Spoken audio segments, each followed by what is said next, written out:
This week, it's time to grab a can of energy drink and strap yourself in as Player Attack gets an exclusive Australian look at Sunset Overdrive. We visited Insomniac Games in California and we've come away with previews, gameplay footage and more interviews than you can poke a stick at. This is Player Attack.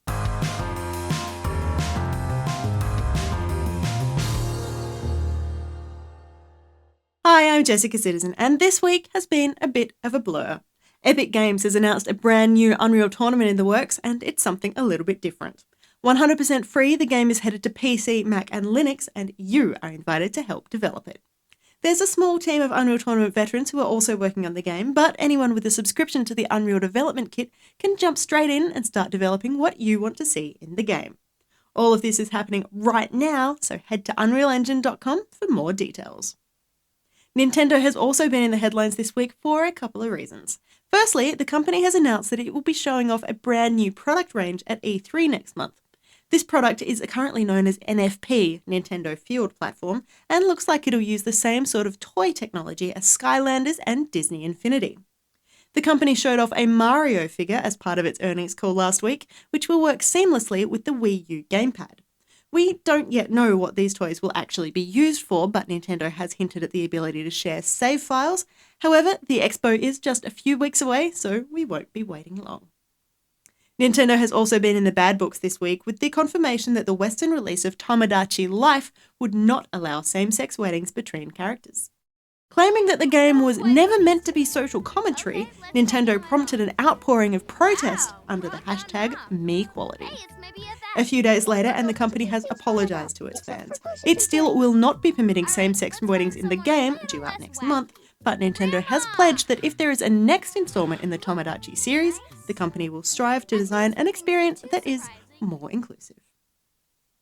In other news, CCP Games recently unveiled a glorious monument to EVE Online as part of its annual FanFest in Reykjavik. The monument featured the names of every player character in the game, and it took just 4 days for vandals to strike, scratching one person's name right off the statue. The victim was Zenuria, a well-known troll accused by some of being a member of hacking group Lulsec. The culprits have not been publicly named, but CCP, the local police and fellow EVE fans have identified them, permanently banning 3 gamers from all CCP titles.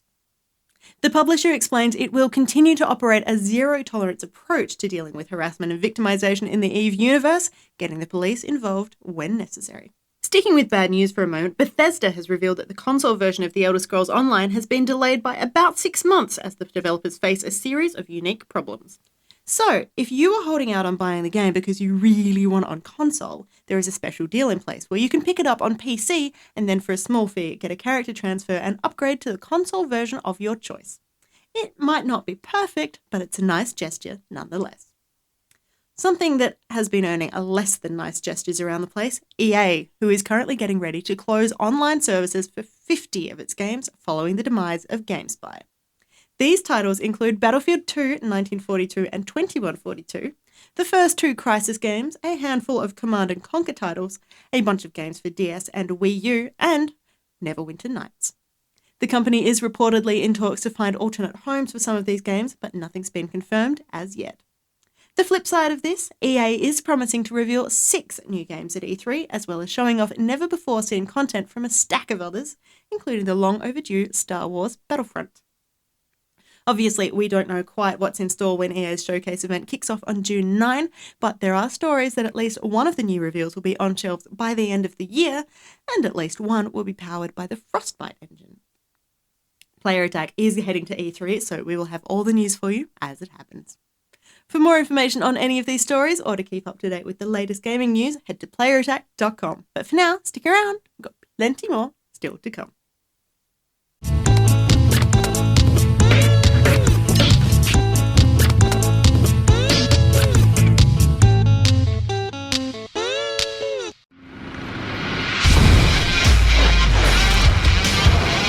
Experience historical battles like never before in World of Tanks. Play for free at tanks.asia.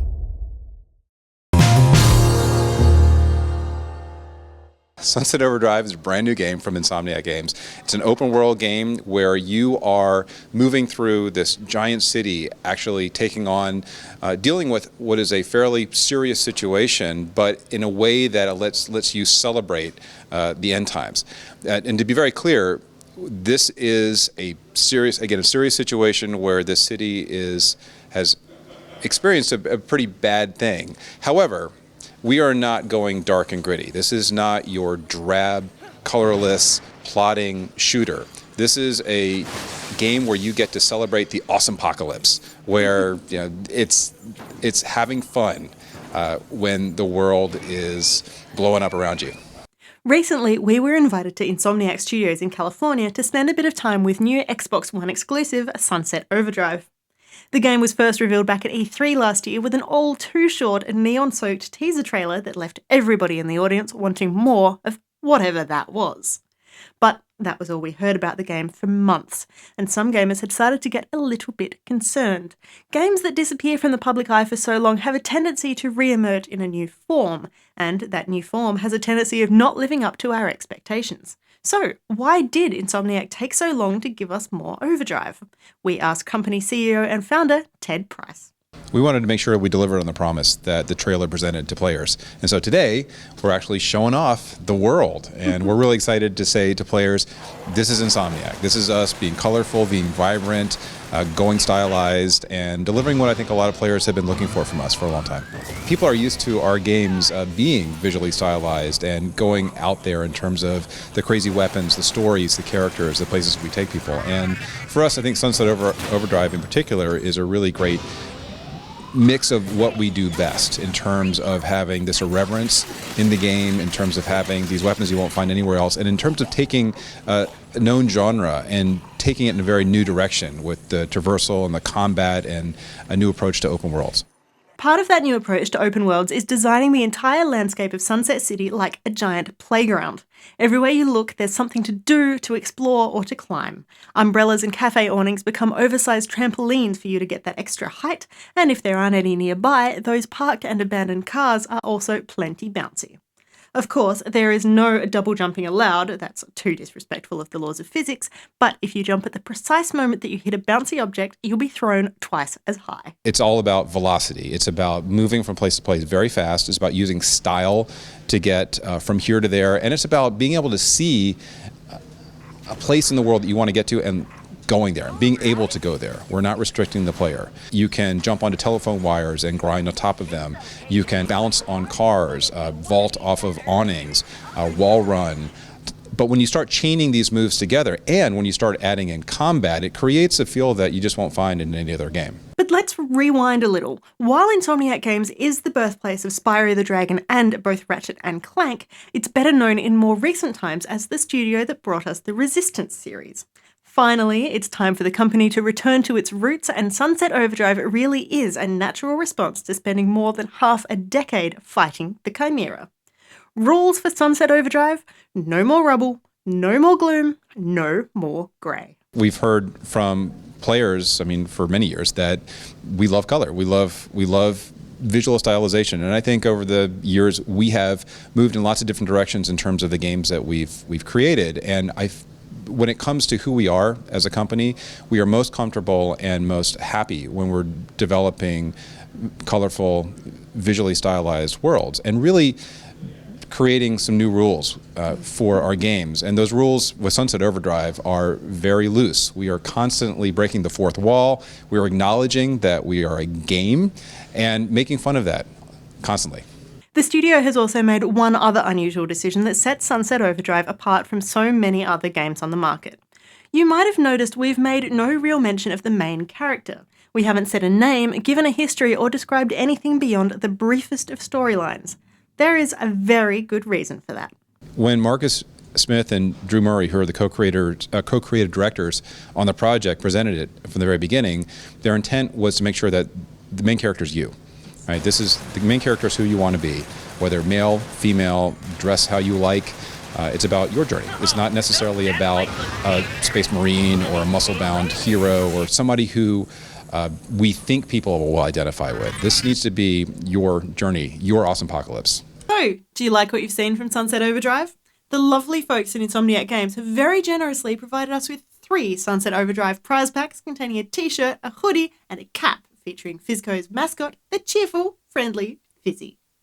If you want to win this snazzy Sunset Overdrive wardrobe for yourself, visit the Player Attack website, head to the giveaway page, and tell us which punk rock song you would most like to hear while cruising around Sunset City. The competition's open to Player Attack viewers in Australia and New Zealand and runs until May 31, with the winners announced on Player Attack shortly after. For the full terms and conditions, please visit playerattack.com.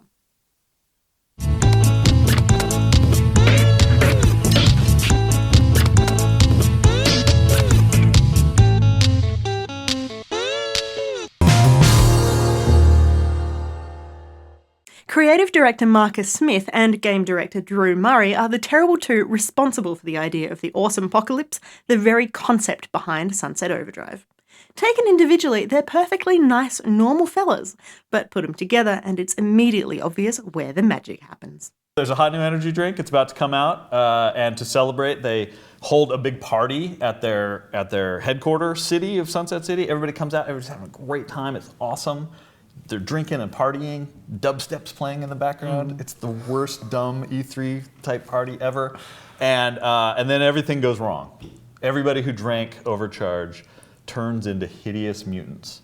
Hideous. Fortunately, you weren't invited to the party. You're working at the party. You got to work Working a job. Crap temp job. Yep. Cleaning up the garbage of everyone who's having fun. Yeah, picking up cans, doing and whatever. so when they all transform, you run back to your apartment, hole up for 17 days. 17 days, yeah. And come back out, kind of freaked out at first, Super freaked out. Over the first hour or so of the game, you start realizing that you actually are pretty good at this, and that all the rules of society have been stripped away. No more boss, no more paying bills, no more getting arrested for doing cool stuff. You can play music really loud, you can blow stuff up, there's Shoot guns things. involved. Yeah, it's great. I mean, once you get over the fact that there's mutants trying to kill you all the time, it's great. No more rules. But it turns out it's actually really fun to kill the mutants. It's super fun. So that's just adding to the excitement. Yeah.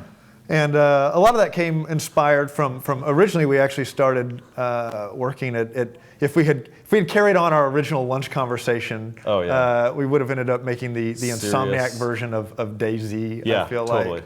And fortunately we made a left turn pretty early on. I think even before we were pitching internally, and started kind of the Iggy. Yeah, what would Iggy Pop do if there was an apocalypse? And the answer is he would die in like 3 days, but it would be a glorious 3 days.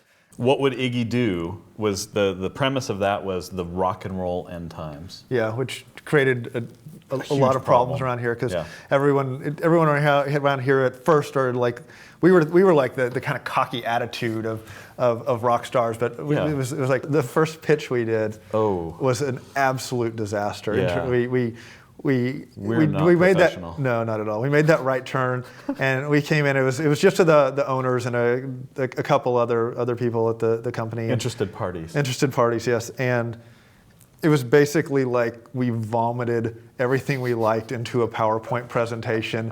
Had nothing to talk about a game, but we were like, here's old Popeye cartoons and vintage Halloween masks and pictures of Iggy Pop doing weird things. And have you seen the guys with the hyenas from Kenya? From Kenya. We want them. And at the end, they were just like, what the hell are you guys talking about? Right. We thought that maybe the best way to pitch a game would be to not get bogged down in story or mechanics or, gameplay.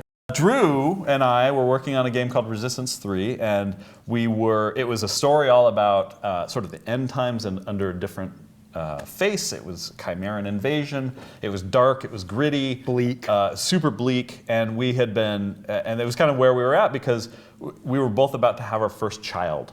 And I think something about that fear of what kind of world are you going to bring somebody into naturally makes you want to watch Omega Man and 28 Days Later and all of those. So we had been reading I Am Legend, the Richard Matheson novel, and we were really deep in that gloom and doom. But then we had our kids, and it turns out that the world didn't end. Well, sort of ended, but our lives ended, but the world parts of the world ended.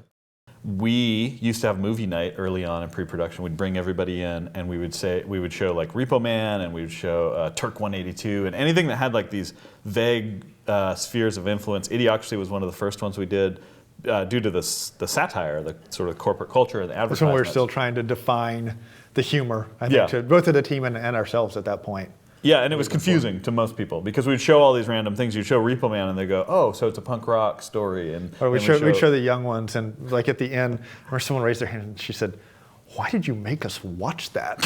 And I think it made sense. It made sense to us in some very amorphous feel way, but it took a long time for that to become its own manifest. thing. Manifest so that everyone could understand what I think we originally had in mind, although it certainly changed a lot along the way. Tank Girl was a huge influence. Jamie Hewlett, in particular, the comic, not the movie. When we originally pitched the game and we brought our horror bag full of ideas and awful imagery, Tank Girl was the thing aesthetically that I think and tonally, obviously, that we brought to the table, saying we want to make a game like this. And then the Gorillas. And actually, the big right turn actually came from when Gorillas on Melancholy Hill video came out, and it was circulating around the company as, wouldn't this be? Would it be awesome to play a game that looks like this? And we were kind of like still in our DayZ phase, and we were kind of like, yeah, that would be really cool. How do we smush those together? And I think we ended up. I think you can see the influence. I don't think we went through a phase where we looked like Gorillaz characters for the first month or two of pre-production. But I think we've hit our own visual identity. But you can definitely see a lot of the influence in like the details on the outfits and things like that.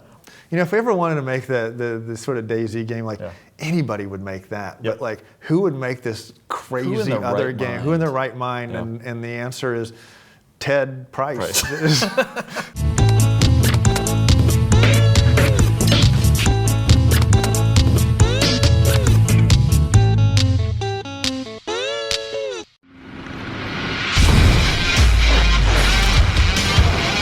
Experience historical battles like never before in World of Tanks.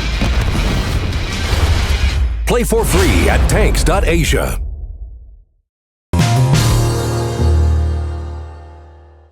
Full of punk rock swagger, the more stylish and aggressive you are in Sunset Overdrive, the more you are rewarded. An on-screen style meter fills up as you kill enemies, traverse around Sunset City, or, for bonus points, kill enemies while traversing around Sunset City. This adds up, unlocking abilities, power-ups, and damage multipliers, and contributing to your skill tree, which Doug Sheahan explains is known as the AMP system. The AMP system means basically you can amp up different parts of the character. And how that kind of generally works is as you build up style, different amps that you have slotted in will unlock. So you'll have amps that will kind of power up your character, power up your melee attacks, power up your weapons, and we have epic amps that do lots of crazy things at the top end of your style meter. And generally, earning style just kind of happens through doing really cool stuff and stylish things. And so once that happens, you unlock cooler things, and you become more stylish, and you can cause more destruction and get more style. So it's just kind of this feedback loop that goes and kind of builds upon itself. So you have everything from, all of a sudden, instead of just rolling, you turn into a giant wrecking rolling ball. And so you can knock guys out of the way, kind of just cause destruction with your regular roll. You can take your melee slam, that's kind of when you jump up and you slam onto the ground, and that just becomes this thing that can, fire out shockwaves or deal tons of damage to guys, or extra damage to guys around you and shoot out projectiles. We have weapon amps like the Twist of Fate amp, which, you take your regular assault rifle or your teddy bear launcher perk, and whenever you get a kill, you have a chance to get a giant nuclear explosion that has, it goes up big and it's 40 meters tall and it says boom right all over the explosion. An important thing to remember about Sunset Overdrive is that it's not set in a city that was expecting any sort of invasion. There's no great military presence, no armed forces, no helpful stashes of guns or ammo just hanging out on street corners.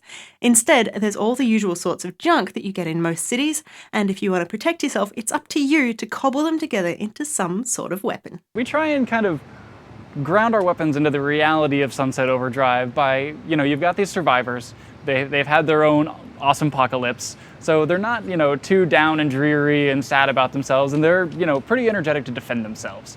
And so they start kind of grabbing anything that they can find around them. And really, what we try and do with our weapons is make it so that they're kind of built out of everyday objects. And so we want to kind of weaponize things that you see around you every day and kind of take something that you think is kind of innocuous and make it destructive. And so, all of a sudden you're weaponizing, like we said, teddy bears. You're weaponizing soda. You're weaponizing fireworks. You're weaponizing bowling balls. You're weaponizing wet records. And so, it's really one of those things where, as the world kind of goes, it's all these different kind of a cluster of things that people, and eclectic things that people put together into these weapons that function in ways that, that you can understand, but are built from just these crazy contraptions that potentially will inspire some people to do some really dangerous things in their homes. One of my personal favorites, which is the Tea and Teddy launcher, which is a grenade launcher that, instead of being your normal grenade launcher, shoots living teddy bears that are holding dynamite. So they fly out, they taunt their enemies with cries of snuggles and hugs, and then explode as soon as they get there. So some of the other ones, we've got all these weapons. The bottle rocket, the Roman candle gun is basically a Gatling gun of Roman candles. And so you put that together, they spread out, they explode, they deal damage to tons of guys at once. And then you can't have a game that has punk rock influences without a record gun, of course.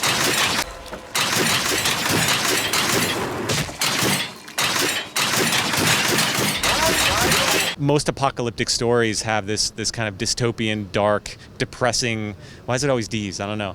The world is not really that fun, and it's about scraping by to survive. And we said, okay, how do we make the apocalypse fun? Well, what if you had a shitty job? What if you had a shitty life and you were just hoping and dreaming for the apocalypse to come along? As we learned earlier, the game directors are ridiculous fans of punk music and rock and roll, but they ran up against some issues trying to educate the rest of the studio. Lead writer Jon Paquette told us that he often listens to hardcore trance or film soundtracks when he's working, but for Sunset Overdrive, he made an exception. Early on, we had a lot of meetings where we talked about music. We listened to music. That we have like an internal web page, and Marcus took a whole bunch of music and put it on there so it would automatically play whenever we went on the web page.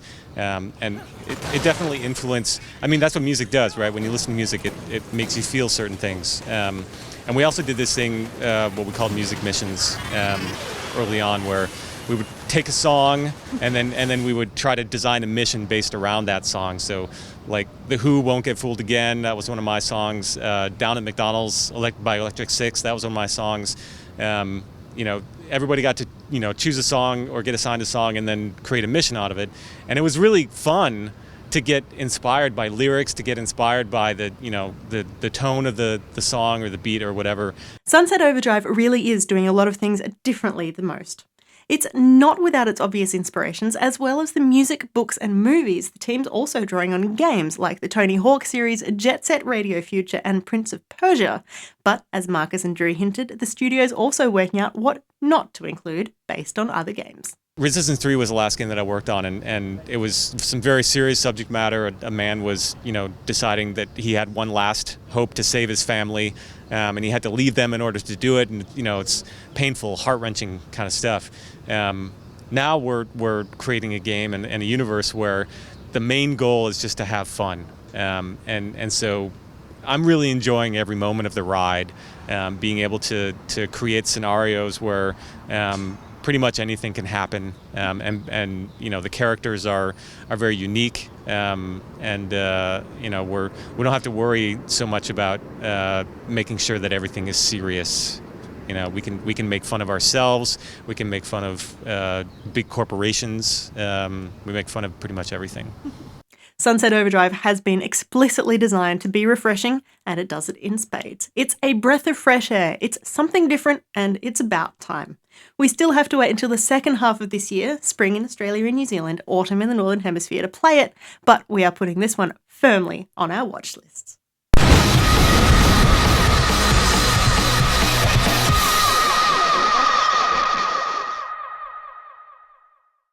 And that's about it for this edition of Player Attack. Thanks for watching. Next week, I fess up about the game I've been playing most recently, Here Be Monsters, which has just launched for iPad, while Johnny Robot gets much more serious with his look at the single-player co-op of Super Time Force, and we have the return of Jimmy the Geek. In the meantime, you can catch us on playerattack.com. We're on Facebook, YouTube, and Twitter, and if you've got something you want to say, send us an email, mailbox@playerattack.com, or just hop on our forums. Till next week, I'm Jessica Citizen, and this is Player Attack.